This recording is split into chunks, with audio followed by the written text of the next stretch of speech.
Dalawang lalaki naman ang arestado matapos mahulian ng ilegal na droga sa kinasang bypass operation ng PNP sa Navotas City.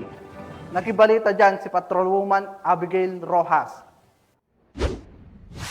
Arestado sa walang humpay na paglaban sa iligal na droga ng Northern Police District ang dalawang lalaking suspect sa kahabaan ng C4 Road, Barangay BBN, Navotas City.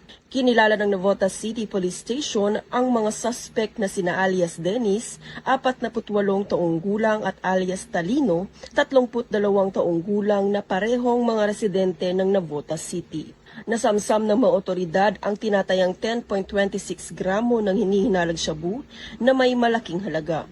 Nasa kustodya na ngayon ng pulisya ang mga naarestong individual at sasampahan ng kasong paglabag sa RA 9165 o mas kilala bilang Comprehensive Dangerous Drugs Act of 2002. Mula dito sa Navotas City, ako po ang inyong PNN correspondent Patrolwoman Abigail Rojas, alagad ng batas, tagataguyod ng Balitang Pulis.